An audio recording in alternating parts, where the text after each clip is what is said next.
손해보험 2분기 실적 리뷰해보고요. 신계약 호황기인 GA 보험 대리점에 대해서도 함께 알아보겠습니다. 네, 이번에 뉴스들을 보니까 보험사들이 올해 상반기에 5대 은행만큼 순이익을 거뒀다, 이렇게 좀 보도가 나오더라고요. 손해보험 업종 실적부터 체크해볼까요? 네. 이번 2분기 그 손해보험사들 실적은 전반적으로 굉장히 양호했습니다. 네.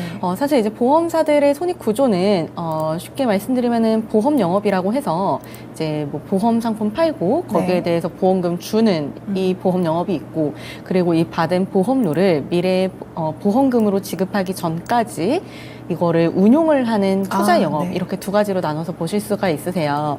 그런데 이 보험 영업과 투자 영업에 대해서 이번에 새로운 회계 제도를 올해부터 적용을 하게 됐습니다. 네. 보험 영업에 대해서는 IFRS 17이라고 하는 이 새로운 회계 제도를 도입을 하게 되었고, 그리고 투자 영업에 대해서는 IFRS 9이라고 하는 이미 다른 금융업권에는 적용이 되어 있는 이 회계 기준을 보험사들에게도 동일하게 적용을 하기 시작을 했습니다. 네. 그러면서 이제 전반적으로 이제 이 회계 기준 변화의 그 효과가 전반적으로 올해 이익에 좀 많이 나타났다고 보시면 되실 것 같은데요. 만약에 이제 동일한 회계 기준 하에서 본다라고 하면은 네. 실질적으로 올해 2분기 손해보험사들의 이익은 작년 대비해서 사실 막 엄청나게 막 드라마틱한 그런 변화가 있었다기보다는 네. 다른 회계 기준상으로 봤었을 때 과거의 회계 기준으로 이제 비교해놓고 보면은 거의 뭐 50에서 뭐 100% 가까이 네. 증익이 좀 나타난 구조라고 봐주시면 되실 것 같아요. 네, 그렇군요. 종목별로도 조금 자세하게 봤으면 좋을 것 같은데 삼성화재의 경우에는 좀 어땠을까요? 삼성화재 같은 경우에는 이번에 신계약 영업이 굉장히 잘 됐어요. 그래서 새 만기 그리고 무해지 상품들이 굉장히 잘 팔리는 그런 모습이 네. 나타났었다고 보시면 되실 것 같은데요.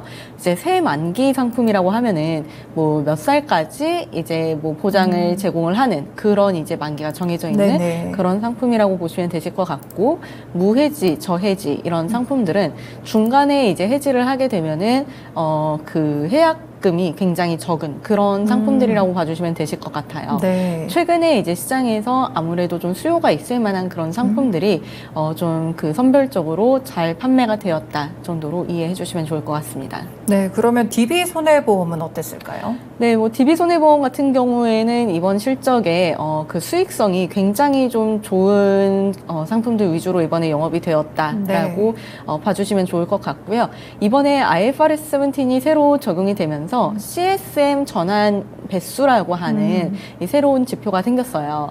이거는 단기에 판매한 신계약에 대해서 어느 정도로 미래에 이익으로 기여할 것인지를 볼 수 있는 지표인데, 이 지표가 최근에 DB손해보험 같은 경우에는 업계 최고치를 계속 이제 기록을 한 상황입니다.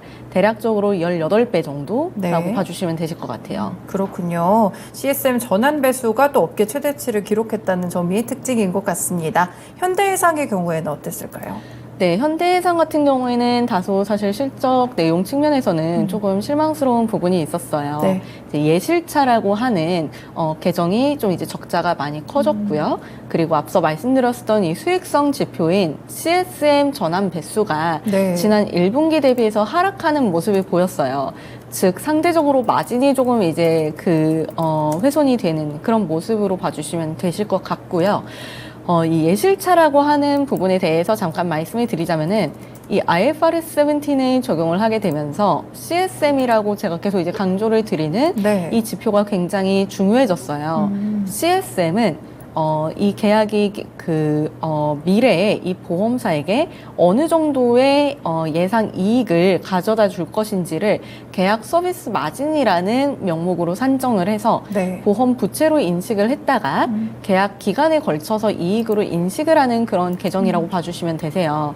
결국에 CSM이 크면 클수록 좋은 건데, 이 CSM을 사실 부풀리기를 할 수도 있는 거잖아요. 그래서 이게 만약에 부풀리기가 되었다면은 이거를 정상화를 시키는 과정에서 손익계산서단에 예상치와 실제치의 차이를 반영을 하게 돼요. 네. 만약에 예실차가 마이너스로 크게 터진다라고 하면은 좀 CSM이 과도하게 산정이 되었을 네. 가능성이 높은 거고, 만약에 이 CSM이 오히려 플러스로 크게 터진다라고 하면은 그러면 이 회사는 굉장히 보수적으로 CSM을 가정을 했었을 가능성이 높습니다. 네. 현재 현대해상 같은 경우에는 예실차가 마이너스로 확대되는 그런 모습을 나타내고 있고요. 네, 그런 부분들 때문에 일단 현대해상은 조금 실적에 대한 부분들이 있었던 것 같네요. 마지막으로 하나손해보험의 실적은 어땠을까요? 네, 한화손해보험 같은 경우에도 이번에 영업이 굉장히 잘 됐어요. 그 단기납 간병보험이 굉장히 잘 팔렸고요. 이거를 포함해서 보면은 대략적으로 신계약이 지난 1분기 대비해서 한 50% 정도 증가하는 모습이 나왔다라고 보시면 되실 것 같습니다. 네, 그렇군요. 일단 네 가지 손해보험 종목들에 대해서 실적을 좀 자세하게 분석해 봤는데요. 사실 이번에 새롭게 회계 기준이 좀 적용이 되면서 혹시 실적에서 뭐 순위 변동도 일어났을까요? 사실 지금 실적에서의 순위 변동이 아직 제가 커버하고 있는 4개의 회사에서는 나타난 거는 없는 것 같아요. 네. 다만 이제 여기에서 이제 좀 그 특징적인 부분을 3가지를 좀 이제 네. 나눠서 말씀을 드릴 수 있을 것 같아요. 일단 첫 번째로는 신계약을 누가 더 잘 팔았냐, 네. 신계약을 얼마나 이제 잘 팔았을까. 그리고 두 번째로는 이 신계약이 과연 마진에 얼마나 기여를 할 것인가. 즉 앞서 말씀드린 이 CSM 전환 배수. 네. 그리고 마지막으로 그 CSM을 이제 조정하고 그리고 예실차를 반영을 하는 이 과정에서 어느 회사가 그래도 그나마 가정이 적합하게 반영이 되었을까, 이렇게 3가지를 좀 이제 나눠서 보실 수가 있으실 것 같아요. 네. 일단 첫 번째로 그래서 신계약을 얼마나 잘 팔았느냐.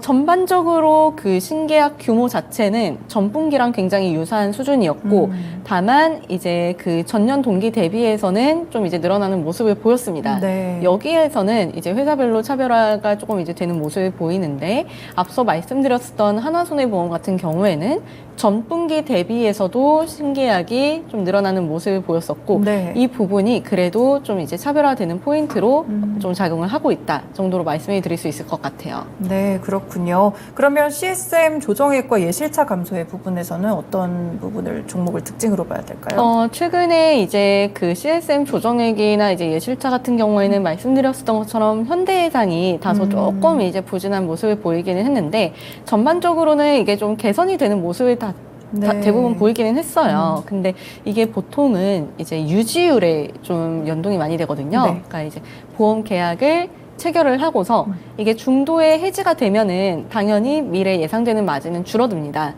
하지만 만약에 이 계약이 유지가 계속 된다 하면은 미래 예상 가는 이익이 늘어나기 때문에 보험사 입장에서는 유지율이 늘어나게 되면은 네. 그러면은 CSM도 동반해서 늘어나는 모습을 보이게 됩니다.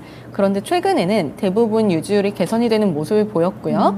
그리고 장기 위험 손해율이라고 하는 받은 보험료 대비해서 실제로 보험금을 얼마나 지급하는지 보는 이 지표 또한 최근에 개선세에 진입을 하면서 굉장히 양호한 흐름을 대체적으로 보이고 있는 상황입니다. 네, 그렇군요. 손해보험 업종의 2분기 실적 3가지를 또 특징적으로 짚어드렸는데요. 사실 이렇게 전반적으로 봤을 때 보험 종목들 나쁘지 않은 실적들을 낸 것 같습니다. 그런데 이제 주가 흐름을 보면은 생각보다 그렇게 잘 가거나 움직이지는 않았던 것 같아요. 그 이유는 어디에 있을까요? 사실 지금 양호한 실적에도 불구하고 사실 말씀하신 것처럼 주가는 크게 재미는 없어요. 맞아요. 이게 왜냐하면은 앞서 말씀드렸던 이런 내용들이 전반적인 플로우에 대해서는 크게 의심할 여지는 없지만 숫자로 접근을 하게 되면은 아직까지는 불확실성이 많이 남아있기 때문이에요. 네. 이게 IFRS 17이 적용을 하면서 사실상 그 국제 회계 기준서에서는 어떤 것을 자산으로 인식하고 어떻게 부채를 구분을 하고 앞으로 어떤 식으로 이익을 인식을 해라라는 이제 가이드라인만 줬을 뿐이지, 구체적으로 부채를 산정하는 기준이라던가 뭐 어떠한 할인율 지표 혹은 뭐 계리적 가정, 경제적 가정에 대해서는 각 보험사들에게 자율성을 부여하고 알아서 산정을 해라라고 했고, 이 과정에서 일부 보험사들의 CSM이 그 과대평가되었다라는 그런 이제 피드백이 생기면서 최근에 금감원에서 CSM 가이드라인을 제시를 했습니다. 맞아요. 그래서 일부 이제 가정들에 대해서는 금감원이 제시하는 새로운 가정들을 적용을 하게 되고, 이 가정치들을 새로 적용했었을 때에 지금 우리가 알고 있는 상반기 숫자와 실제치가 조금 달라질 수 있는 가능성이 높습니다. 그렇기 때문에 실질적으로 지금 보험업종의 밸류에이션을 하기에는 충분한 데이터가 아직은 없기 때문에 네. 전반적으로 지금 보험업종 분위기 자체는 나쁘지는 않지만 주식으로 접근했었을 때 구체적인 기업가치 평가가 불가능하다면은 사실 그렇죠. 투자자 입장에서는 어쩔 수 없이 손이 안 갈 수밖에 없을 것 같아요. 이러한 부분이 지금은 주가에 좀 반영이 되고 있지 않을까라고 조심스럽게 보고 있습니다. 네, 회계 기준이 변경되면서 과연 이 부분이 제대로 평가를 좀 한 것인지 실적에 대해서 좀 반영이 어렵다 보니까 아무래도 주가도 같이 가지는 못하는 모습이었던 것 같은데 실제로 뭐 업계 관계자들의 멘트를 좀 살펴보면 보험 업황 자체는 뭐 이전과 그렇게 크게 다르지 않다 이런 평가들이 있더라고요. 실제 그런가요? 업황 자체는 지금 사실 신계약 시장이 되게 좋아졌어요. 아, 그래요? 네, 굉장히 이제 그 신계약이 많이 증가를 하고 있고요. 그 말인 즉슨 사람들이 보험 가입을 굉장히 많이 하고 있다는 거예요. 네. 누가 가입을 할까? 우리나라에서는 사실 뭐 저성장, 뭐 그렇죠. 저금리, 고령화, 저출산 뭐 이런 사실 이제 보험 영업이 경상적으로는 굉장히 어려운 환경이기는 한데요. 네. 그런데 요즘 보험 리모델링 수요가 되게 많아요.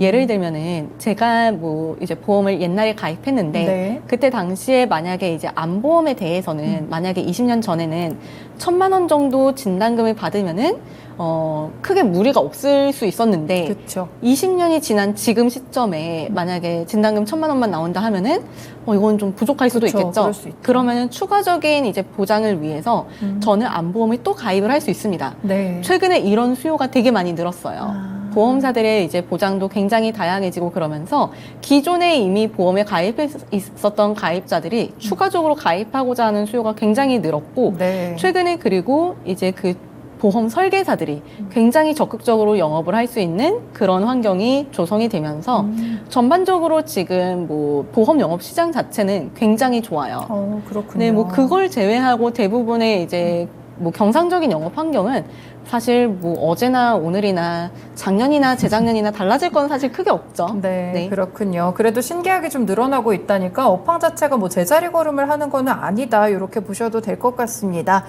일단 CSM 산정 때문에 이제 IFRS 이제 특징적인 점이 CSM 산정인 것 같은데 여기에 대해서 이제 실적 부풀리기 논란은 뭐 계속해서 나오는 것 같기는 해요. 근데 말씀 주신 대로 또 당국에서 가만히 있지는 않고 여러 가이드라인도 좀 설정을 하는 것 같은데 좀 어떻게 봐야 될까요? 이 가이드라인을 통해서 실적이 좀 달라질 수도 있을까요?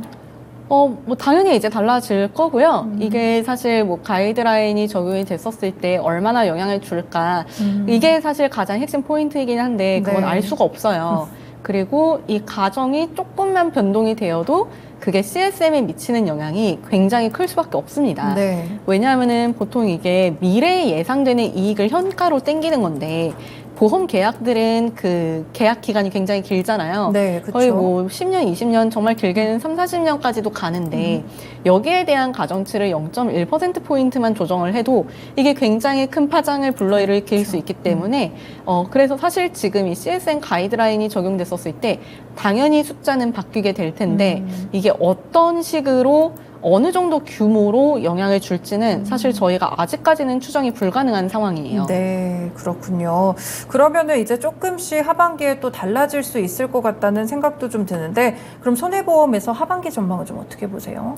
네, 손해보험에서의 하반기 전망은 일단 이 CSM 가이드라인이 다 적용이 될 때까지 일단 기다려 봐야 합니다. 네. 이거는 9월 결산 시점에 온전히 다 반영을 하게 되고요. 그러면은 우리는 11월에 3분기 실적 발표 때 이 숫자들을 다시 한번 확인을 할 수 있게 될 것으로 예상이 되고 있습니다. 하반기에는 일단 숫자들을 정확하게 확인을 하고 다시 보자. 라고 네. 말씀을 드리고 있고요. 그래서 사실 저는 지금 보험업종에 대해서 투자 의견이 중립이에요. 아, 그러시군요. 보통은 이제 네. 비중 확대를 많이들 이제 하시잖아요. 근데 지금 보험에 대해서는 저는 좀 중립적인 의견을 가져가고 있어요. 네, 그렇군요. 그러면 사실 뭐 하반기에 이번에 이제 여름도 지나갈 때 태풍이나 계절적인 요인들도 꽤나 있었던 것 같은데 네. 이쪽에서 뭐 자동차 보험 손해율이나 이런 건 괜찮은가요? 아직 뭐 정확하게 숫자가 다 집계되지는 않았기 때문에 뭐 정확하게 뭐 말씀드리기는 어렵겠지만 그래도 이제 과거 대비해서는 이런 뭐 그 자연재해에 대해서 뭐 사실 이제 알람이 오는 것도 굉장히 많이 늘었고 네. 좀 이제 그런 부분들이 그래도 옛날 대비해서는 조금 이제 대처가 좀 이제 개선이 되면서 전반적으로 손해율 레벨 자체가 물론 올라가는 부분은 있겠지만 그래도 좀 안정화되는 모습이 과거 대비해서는 동일한 이제 사태가 발생했었을 때 네. 대비는 좀 이제 나아지지 않을까라고는 일단 막연하게 기대는 할 수 있을 것 같습니다. 네, 그렇군요. 손해보험사들 체크를 해봤는데 그러면 제 커버하시는 4가지 종목들 가운데 토픽 종목이랑 이유도 알려주세요. 네, 지금 뭐 그 손해보험 업종 탑픽으로는 뭐 삼성화재 그리고 DB 손해보험을 말씀을 드리고 있고요. 네. 사실 지금 뭐 손해보험사들은 전반적으로 뭐 숫자를 아직은 다 확인을 하지 못했으니까 좀 기다리자라고는 말씀을 드리고는 있지만 앞서 말씀드린 이 2개의 회사들 같은 경우에는 상대적으로 지금 이 CSM이 좀 보수적으로 산정되었을 가능성이 좀 높아 보입니다. 네. 그리고 킥스 비율이라고 하는 그 보험사들의 자본 비율 또한 지금 업계에서 그래도 상위권에 위치해 있는 게 삼성화재예요. 네. 그리고 가장 지금 마진율이 높은 상품들을 팔고 있는 보험사가 DB손해보험이고요. 그래서 일단 지금 뭐 정확하게 막 기업가치 평가를 제가 막 해서 뭐 목표 주가 얼마입니다 이렇게 말씀을 드리면서 사실 뭐 종목을 말씀드리기에는 지금 한계는 있기는 한데요. 현재 손해보험 업종 내에서 그나마 똘똘한 종목을 고르자라고 한다면은 요 2개 회사 정도를 말씀드릴 수 있을 것 같아요. 네, 그렇군요. 삼성화재와 DB 손해보험 다만 이제 관련해서 CSM 가이드라인이 어떻게 좀 적용되는지 업황 전반적으로 체크를 해보실 필요가 있겠습니다. 이 투자자분들은 이제 이야기를 들으시면서 보험사들 실적을 좀 어떻게 봐야 될까 고민이 좀 되실 것 같은데 혹시 투자자분들 입장에서 CSM이 좀 과도하게 측정됐는지 혹은 좀 보수적으로 측정을 하고 있는지 알 수 있는 뭐 참고할 만한 다른 지표들이 있을까요? 가장 좋은 게 이제 예실차예요. 네. 예실차가 만약에 플러스로 나왔다 하면은 그 가정치 대비해서 실제치가 좀 더 이제 숫자가 좋았다는 거니까 네. 가정을 보수적으로 했다라고 이제 볼 수 있으실 거고요. 만약에 예실차가 마이너스로 계속 터진다. 근데 이 마이너스가 만약에 계속 줄지 않는다라고 하면은 굉장히 공격적으로 가정치를 반영을 했을 가능성이 굉장히 높죠. 네. 근데 이게 다는 아니기는 해요. 네. 물론 여러 가지 다른 요소들이 있기는 하겠지만 가장 직관적으로 볼 수 있는 지표로는 예실차를 말씀드릴 수 있을 것 같습니다. 네, 이번에 회계 기준 변경되면서 투자자분들이 좀 많이 헷갈리실 것 같은데 예실차까지 조금 더 확인을 해보시면서 CSM과 관련된 지표들 그리고 실적까지 연결해서 살펴보셔도 좋을 것 같습니다. 사실 뭐 손해보험사들 위주로만 지금은 이제 말씀을 드리고 토픽 종목까지 골라봤는데 생명보험사도 보면은 같은 회계 기준이 지금 적용이 되는 거죠? 네, 맞아요. 네. 그런 경우에서 생명보험사들은 보니까 순위 변동이 조금 있었더라고요. 하나생명이 교보생명을 좀 앞지르는 모습이 좀 있었던 것 같은데 생명보험사들은 조금 다르게 봐야 될까요? 어떻게 볼까요? 생명보험사는 사실 교보생명이 비상장사이기 때문에 네네. 여기에 대해서는 제가 좀 코멘트를 드리기는 좀 어려울 것 같아요. 근데 네. 이걸 단순하게 뭐 이익 규모로 보는 게 그게 큰 의미가 있을지는 아직은 잘 모르겠네요. 네. 네, 알겠습니다. 네, 이렇게 보험 업종에 대한 이야기들 함께 해봤고요. 말씀 주신 대로 토픽은 삼성화재와 DB손해보험이라는 점 함께 체크를 해드렸습니다. 네, 두 번째 이야기로 보험 대리점과 관련된 이야기 넘어가 볼게요. 네, GA가 이제 국내 보험 시장에서 핵심 판매 채널로 활용이 되기도 하고 보험사들도 요즘 뭐 자회사형 GA 설립하거나 아니면 인수합병 추진하기도 하고 여러 이야기들이 있는 것 같은데 일단 GA 산업부터 좀 짚어볼까요? 네, 이 GA 산업 규모는 한 9조 원 정도 될 것으로 예상을 하고 있습니다. 네. 굉장히 크죠. 우리나라에서 지금 현재 영업 중인 보험회사가 대략 한 60개 정도가 돼요. 그렇군요. 생명보험, 손해보험 다 합해서요. 네. 근데 지금 영업을 하고 있는 GA 법인은 3만 개입니다. 그래요? 네, 보험사보다 거의 뭐 500배 엄청 많네요. 이상 많은 상황인 거죠. 그리고 현재 GA 소속 설계사는 25만 명 정도 됩니다. 보험회사에 현재 소속되어서 영업을 하고 있는 설계사는 전속 설계사라고 하는데 네. 이들은 15만 명밖에 되지 않고 이렇게 비전속 채널인 GA 소속 설계사가 FP를 훨씬 더 지금 뛰어넘는 그런 수가 되었고요. 이러면서 이제는 보험사들이 GA를 적극적으로 활용을 해야만 하는 그런 영업 시장이 지금은 형성이 되고 있어요. 네.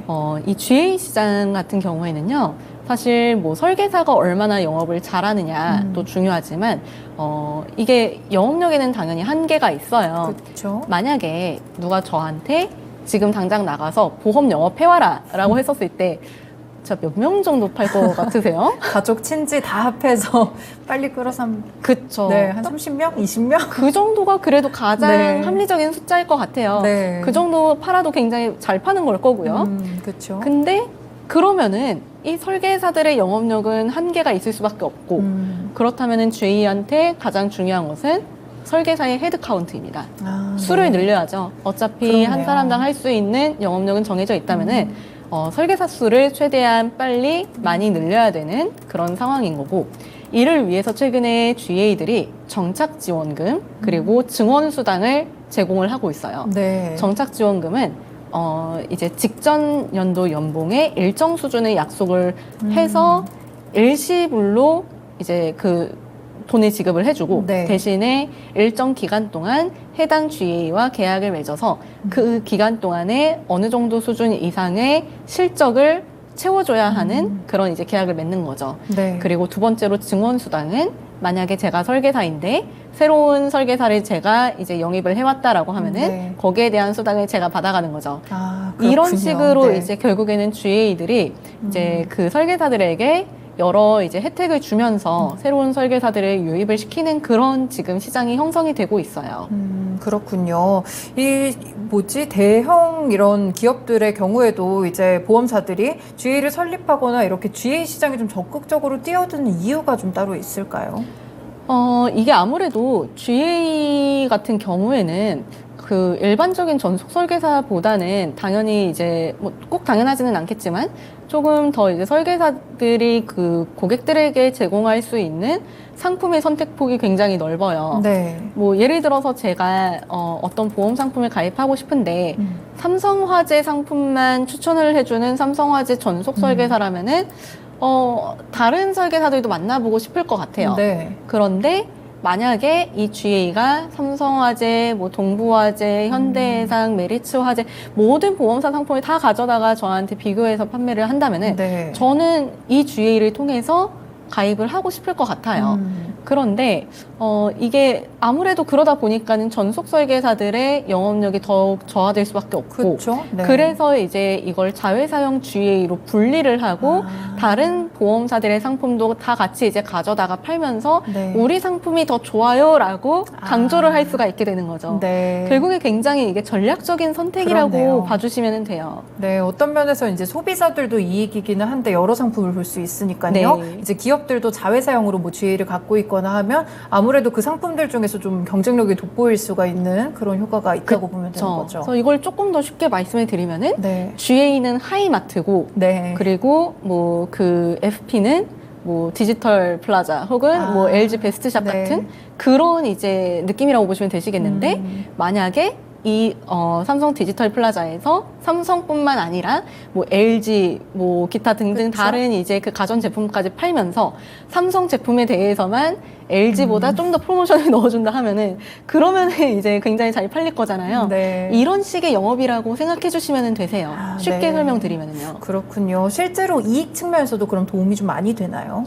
이익 측면에서 이제 GA의 GA를 이익 갖고 측면에서요. 있는데요. 네. 훨씬 더 이제 이익이 많이 남죠. 그러니까 결국에는 이제 얼마나 보험을 많이 파느냐가 보험사한테는 중요한 영업 손익으로 인식이 될 수 있는데 일단 물량이 늘어나니까 당연히 이익 측면에서는 그렇죠. 네. 좋아집니다. 네, 그렇군요. 그래서 GA 여팡이 요즘 상당히 좋고 좀 시장이 커지고 있다는 점을 짚어드렸는데요. 그러면 이제 우리 시장에 좀 상장된 GA 업종은 좀 몇 가지가 있을까요, 종목들이? 현재 상장되어 있는 GA는 두 개 회사예요. 두 개군요. 인카금융서비스랑 A+S인데요. 네. 이 두 개 회사는 굉장히 이제 대형 GA예요. 아까 말씀드렸던 것처럼 우리나라에서 지금 영업 중인 GA 소속 설계사는 25만 명이고 네. 그리고 현재 GA 법인은 3만 개가 등록이 되어 있는데 평균적으로 그러면은 GA에는 한 8명 정도의 설계사가 있는 거죠. 그렇죠. 네. 그런데 지금 A+S는 한 4,000명 좀 넘는 설계사들이 네. 재직 중이고요. 인카금융서비스에는 대략 한 14,000명 가까이 되는 설계사들이 있습니다. 절반 이상이네요, 둘을 합치면. 그쵸.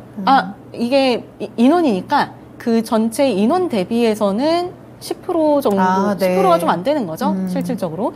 그리고 이제 뭐 업계에서 가장 큰 이제 GA는 한화생명 금융서비스라고 하는 앞서 말씀해 주셨던 것처럼 보험사가 재판 분리를 해서 새로 만든 채널이라고 봐주시면 되시겠는데, 여기가 지금 대략 한 25,000명 정도 설계사를 데리고 있어요. 그렇군요.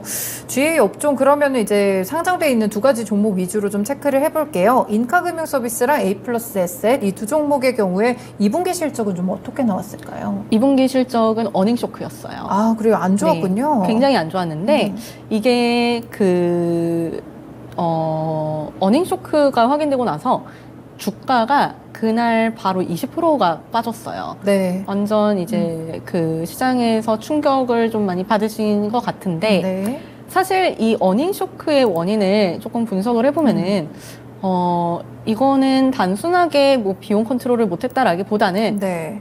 미래를 위한 투자를 많이 집행을 했다라고 이해를 해주시는 게 조금 더 합리적일 것 같아요. 네. 그런데 이게 아무래도 그 회사가 시총이 뭐 한 1,500억 정도밖에 안 되던 회사였었고, 근데 이제 빠져서 한 1,300억 정도 네. 될 거고요.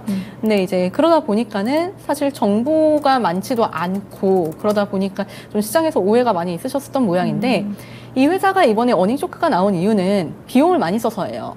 네. 설계사들을 많이 리크루팅을 하면서 비용을 많이 집행을 했는데 말씀드린 것처럼 이 설계사 리크루팅은 투자예요. 네. 더 많은 설계사를 데려와야 더 많은 상품을 팔고 그래서 그게 이제 매출로 이어지는 그런 구조라고 봐주시면 되시겠는데 일회성 투자로 인해서 이게 이렇게 좀 이익이 줄어든 거라면은 네. 추후에는 이 설계사들이 미래에 가져올 신계약들로 인해서 오히려 매출이 늘어나고 그리고 이렇게 이제 뭐 리크루팅을 그 정착지원금을 지원하는 경우에는 설계사들에게 지급하는 수수료율이 또 낮아지기 때문에 오히려 마진율 개선까지 기대할 수 있는 부분이 있기 때문에 사실 저는 이번에 어닝 쇼크가 나온 게 좀 네. 성장통이라고 생각을 해요. 앞으로 더 이제 좋아지기 위해서 잠깐 이제 비용을 쓴 것뿐이고 네. 이 비용에 대한 것은 결국에 투자의 관점이기 때문에 추후에 회수가 모두 가능하고 그 이상의 초과 수익까지 저희가 예상할 수 있는 상황이라고 저는 생각하고 있습니다. 네, 그렇군요. 이제 소속 설계사를 좀 많이 늘려가는 과정이다라고 말씀해 주셨는데 이런 부분들 때문에 투자에 의한 그런 쇼크라고 좀 풀이가 되고 있는데요. A+에셋도 마찬가지였을까요? 동일한 내용이었어요. 아, 네, 네. 그렇군요.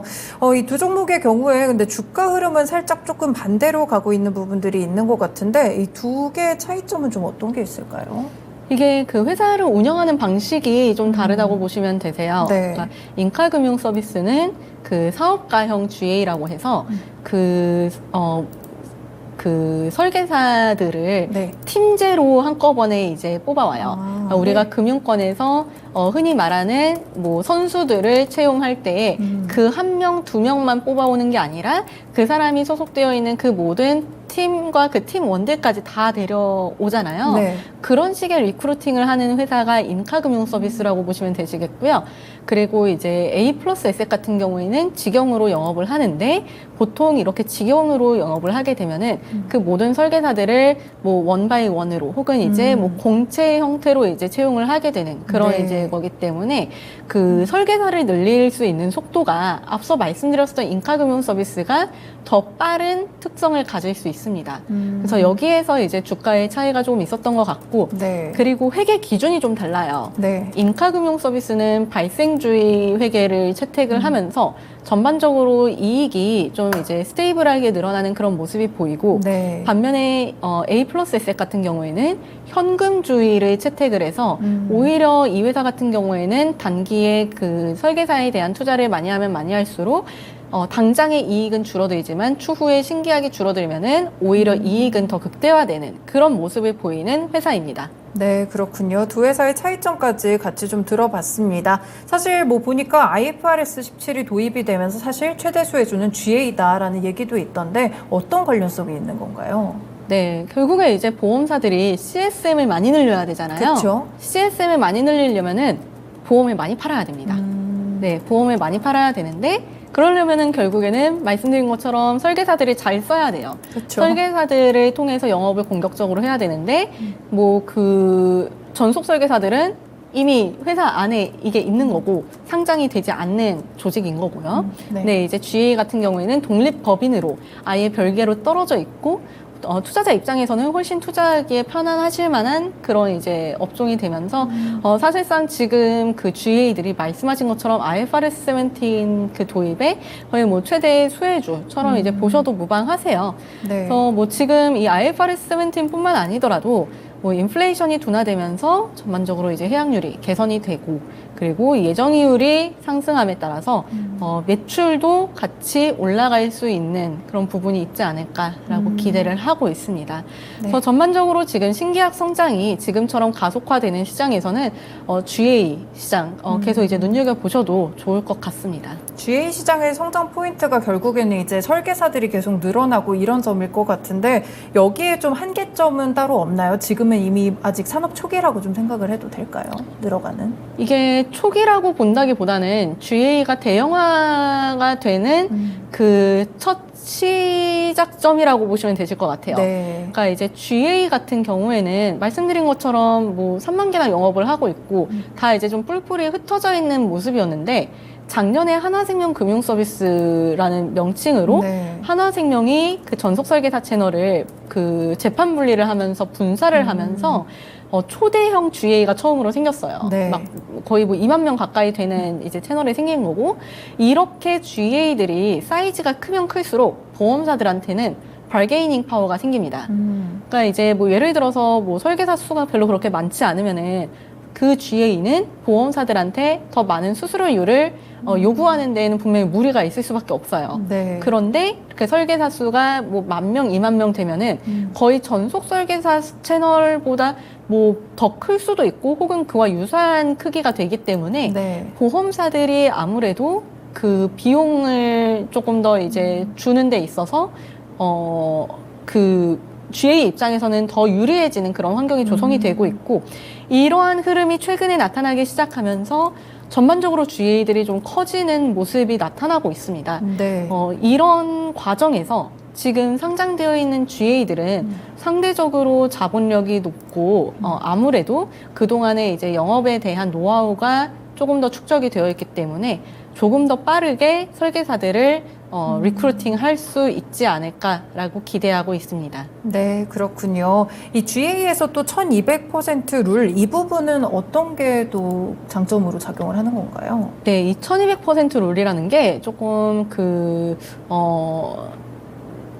복잡하기는 해요. 아, 네. 이게 보험사가 이제 그 설계사가 신계약을 체결을 했었을 때 거기에 대한 수수료를 신규 월납 보험료 대비해서 네. 최대 1200%까지만 초년도에 지급할 수 있다라는 규정이에요. 네. 그 말인즉슨 2차년도에는 추가적으로 더 수수료를 줘도 상관이 없습니다. 아, 그렇군요. 더 많은 네. 수수료를 2차년도에 줄 수 있어요. 그런데 이 1200% 룰이라는 게 2021년도에 처음으로 도입이 되었고 네. 2022년도부터는 2021년도에 이연된 그 새로운 수수료와 네. 그리고 신규로 판매한 상품에 대한 그 매출이 같이 잡히기 시작하면서 네. 22년도에는 21년도 대비해서 굉장히 크게 매출이 증가를 했고 22년도에도 21년도로부터 이연되는 그 매출이 인식이 됐는데 네. 21년도 신계약이랑 20년도 신계약이랑 비교를 해놓고 보시면은 21년도가 조금 더 이제 그 신계약이 증가를 했고 네. 22년도에도 마찬가지로 21년도보다